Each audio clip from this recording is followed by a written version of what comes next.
ایک بزرگ کا واقعہ ہے کہ وہ کاروبار کے لیے، روزگار کے لیے ایک بار کسی جنگل سے گزر رہے تھے اور کام کے لیے گھر سے نکلے تھے۔ عبادت گزار بھی تھے مگر ظاہر روزی بھی کمانی تھی۔ مگر اچانک انہوں نے ایک منظر دیکھا کہ ایک لومڑی ہے، بڑی فربا ہے، تر و تازہ ہے، اور اس کے ہاتھ پیر بھی نہیں ہیں اور وہ اندھی بھی ہے۔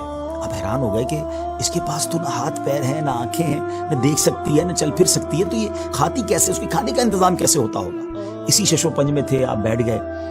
اچانک آپ نے دیکھا کہ زمین شک ہوئی اور دو پیالے نکلے، ایک شہد کا اور ایک دودھ کا۔ مگر آپ پھر سوچنے لگے کہ یہ پیالے تک پہنچے گی کیسے؟ اب کیا ہوا کہ تھوڑی دیر بعد انہوں نے دیکھا کہ قریب پہاڑ سے ایک سفید چہرے والے نورانی بزرگ وہ اوپر سے تشریف لائے اور اپنے ہاتھوں سے لومڑی کو یہ دونوں پیالے پلائے۔ پھر پیالے زمین کے اندر چلے گئے اور وہ بزرگ واپس جانے لگے۔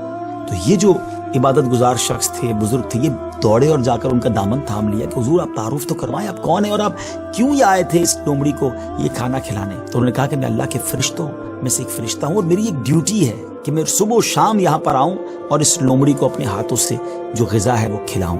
ان بزرگ کی تو جس کو کہنا کہ طبیعت ہی چینج ہو گئی کہ جو رب اس لومڑی کو اس حالت میں بھی روزانہ رزق دے سکتا ہے تو وہ تو مجھے بھی رزق دے گا، مجھے کیا ضرورت ہے کام کاج کے لیے تکلیف اٹھانے کی؟ آپ جنگل میں چلے گئے اور اللہ کی عبادت مصروف ہو گئے۔ کئی دن عبادت کی، 7 دن ہو گئے مگر کچھ کھانے کو نہ ملا، بھوک سے برا حال ہو گیا۔ اللہ کی بارگاہ میں فریاد کی، میرے مالک مجھے بھی تو کوئی لقمہ غذا عطا فرما، اب بھوک برداشت کرنے کی طاقت نہیں ہے، یا میری روح قبض کر لے۔ اللہ کی طرف سے یہ ارشاد ہوا، یہ پیغام ملا کہ اے میرے بندے اپنے ہاتھ سے کماؤ، کسب حلال کرنا ہے، کوشش کرنی ہے، خود بھی کماؤ اور محتاجوں کو بھی کھلاؤ۔ جب اللہ کریم کی طرف سے یہ حکم ملا تو پھر ان بزرگ نے کیا کیا؟ پہاڑ سے اتر گئے اور پھر اب طلب معاش میں اپنے کام میں لگ گئے، کمانے لگے، آدھا خود کھاتے، آدھا محتاجوں میں تقسیم کرنے۔ اس واقعے سے سیکھنے کو یہ ملا کہ یہ دنیا عالم اسباب ہے، توکل یہ نہیں ہے کہ بندہ گھر میں بیٹھ جائے کہ بس اللہ روزی دے گا۔ یقیناً رب روزی دینے والا، مگر اسی نے اس دنیا میں اسباب بنائے ہیں اور ہمیں اپنے ہاتھ سے کام کرنے کا بھی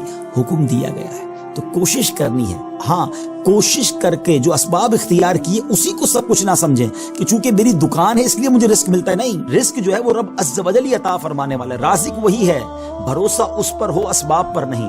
لیکن توکل کو اس طرح نہ سمجھے کوئی کہ جناب اب کچھ کرنے کی ضرورت نہیں ہے۔ ایک بار ایک صحابی رسول نبی پاک علیہ الصلوۃ والسلام کی بارگاہ میں آئے اور عرض کی کہ حضور میرے ساتھ اونٹ بھی ہے، کیا میں اس کو باندھ کر اللہ پر بھروسہ کروں یا ایسے ہی چھوڑ کر رب پر توکل کروں؟ تو نبی پاک علیہ الصلوۃ والسلام نے بڑا کمال کا ارشاد فرمایا کہ پہلے اس کو باندھو اور پھر رب پر بھروسہ کرو۔ تو ناظرین، ایکچول تعریف توکل کی یہ ہے کہ ہمیں اسباب اختیار کرنے ہیں مگر خالق اسباب پر بھروسہ کرنا ہے۔ تو امید ہے کہ بہت ساری باتیں سمجھ آ گئی ہوگی۔ وہ رب سب کو رزق دیتا ہے، وہ ہمیں بھی دے گا۔ اللہ کی قدرت پر یقین رکھیں، اس پر بھروسہ رکھیں اور اس کی بارگاہ میں دعا کرتے رہیں۔ حرام کے قریب نہ جائیے۔